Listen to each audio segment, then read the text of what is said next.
Saudaraku di dalam Tuhan Yesus Kristus, kita berjumpa kembali dalam renungan online kebenaran iman. Kiranya damai sejahtera melimpah atas kita sekalian. Kembali kita akan membaca dan merenungkan firman Tuhan. Namun sebelum kita membaca dan merenungkan firman-Nya, mari kita berdoa mohon bimbingan Roh Kudus. Tuhan Yesus, kembali kami datang menghadap tahta-Mu. Terima kasih Bapa atas kesempatan yang masih Bapa berikan untuk kami membaca dan merenungkan firman-Mu. Ampuni dosa dan kesalahan kami, serta bimbinglah kami dengan Roh Kudus-Mu, sehingga kami mengerti dan terlebih dapat melakukannya dalam kehidupan ini. Di dalam nama Tuhan Yesus kami bermohon. Amin.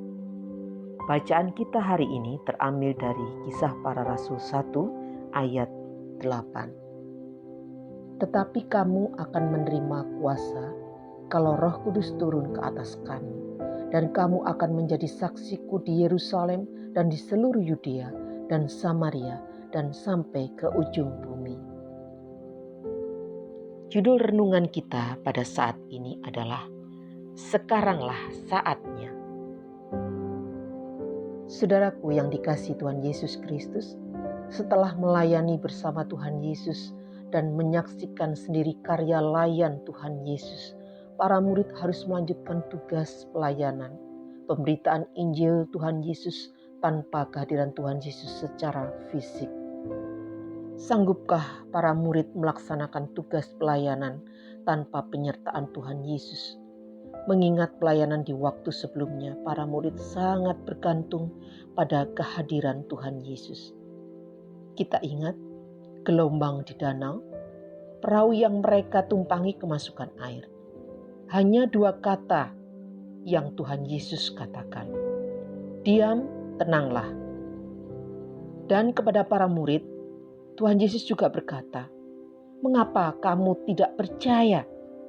Kita dapat baca di Markus 4 ayat 39 dan 40. Namun Alkitab menyatakan bahwa Tuhan Yesus sudah menyiapkan segala sesuatu sebelum kembali ke sorga, yaitu janji. Janji tidak akan meninggalkan para murid seperti yatim piatu. Kita boleh baca dalam Yohanes 14 ayat 18. Juga akan diberikan kuasa untuk melayani dan bersaksi. Kisah Para Rasul 1 ayat 8 seperti bacaan yang kita sudah baca bersama.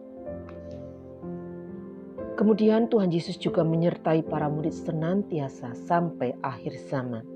Kita dapat baca dalam Matius 28 ayat 20b. Saudaraku, bagi para murid, tugas pelayanan seperti kita ketahui penuh tantangan. Ancaman fisik, baik fisik maupun nyawa, jadi taruhannya. Tetapi patut bersyukur, kuasa Tuhan Yesus selalu dinyatakan melalui berbagai mukjizat seperti membangkitkan orang mati, dan puncak pernyataan kuasa Tuhan Yesus ketika peristiwa kebangkitan dan kematian yang sekaligus mengokohkan iman mereka. Ada suatu yang kurang dalam persekutuan para murid ketika kenaikan Tuhan Yesus ke surga. Cukup menguji iman para murid. Namun, peristiwa Pentakosta mengobarkan kembali nyala api iman percaya serta semangat melayani dan bersaksi. Alkitab menyatakan saat penangkapan di Getsemani, mereka takut menderita, takut terancam nyawanya. Mereka stres, kecewa, putus asa, bahkan semua murid lari.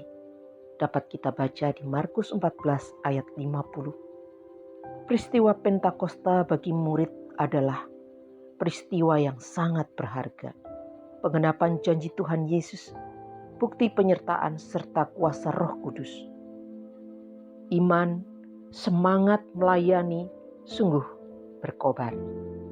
Tanpa rasa takut, rela mempertaruhkan nyawa di tengah ancaman penguasa, di tengah ancaman pemuka agama. Para murid menjawab pernyataan Tuhan Yesus dalam Matius 6 ayat 25b. Barang siapa kehilangan nyawanya karena aku, ia akan memperolehnya. Dengan mengandalkan kuasa Roh Kudus, para murid berusaha menjawab dengan karya, tidak hanya sekedar kata. Petrus berubah drastis. Hieronymus menyaksikan bahwa catatan sejarah menyatakan pada masa Kaisar Nero, Petrus menolak disalib dengan posisi kepala di atas karena merasa tidak layak sama dengan Tuhan Yesus. Maka Petrus disalib sesuai dengan keinginannya, dengan posisi kaki di atas dan kepala di bawah.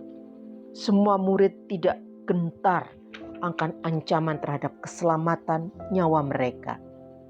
Hidupnya dipersembahkan dengan memberitakan keselamatan di dalam nama Tuhan Yesus. Berita keselamatan tersebar, Injil Tuhan Yesus tersiar luas. Keselamatan hanya dalam nama Tuhan Yesus ditawarkan kepada dunia di mana mereka diutus. Yohanes 3 ayat 16 menyatakan, karena begitu besar kasih Allah akan dunia ini, sehingga ia telah mengaruniakan anaknya yang tunggal, supaya setiap orang yang percaya kepadanya tidak binasa, melainkan beroleh hidup yang kekal. Saudaraku, saudara dan saya, kita adalah murid-murid Tuhan Yesus yang dipilih, yang dibayar lunas dengan darah dan nyawa Kristus. Diselamatkan dan diutus ke dalam dunia. Menjadi tanggung jawab kita bersama dengan para murid. Pertanyaannya, apakah harus menunggu peristiwa turunnya Roh Kudus supaya memperoleh kuasa dari Tuhan Yesus? Sebagai murid Tuhan Yesus, kita ini istimewa. Mengapa? Kita sudah dibaptis dalam nama Allah Bapa, Putra, dan Roh Kudus. Kita tidak perlu mencari Roh Kudus. Di dalam 1 Korintus 6 ayat 19 menyatakan, atau tidak tahukah kamu bahwa tubuhmu adalah bait Roh Kudus yang diam di dalam kamu? Jika demikian, tidak ada alasan menunggu dan mencari Roh Kudus. Sebagai utusan, sebagai murid, kembali kita disegarkan bahwa tugas pemberitaan Injil Tuhan Yesus menjadi tanggung jawab kita semua. Tantangan pasti ada, tetapi jauh berbeda risikonya dibanding zaman para murid dahulu. Ingat, janji Tuhan Yesus tidak pernah berubah. Maka di tengah perjuangan hidup, kesibukan kerja, jangan sampai mengabaikan tugas pemberitaan Injil Tuhan Yesus. Selagi kita masih diberikan kesempatan, saudaraku, why not? Memang sulit, tetapi bukan berarti tidak biasa. Tuhan Yesus minta agar pola hidup kita dapat menghadirkan Tuhan Yesus melalui sikap, tutur kata, perbuatan nyata atas dasar kasih. Kiranya Roh Kudus memampukan kita semua. Amin. Mari kita satu dalam doa. Tuhan Yesus, terima kasih atas pimpinan-Mu di sepanjang kami membaca dan merenungkan firman-Mu. Beri kemampuan kepada kami untuk melakukannya, karena sekaranglah saatnya. Di dalam nama Tuhan Yesus Kristus kami berdoa. Amin.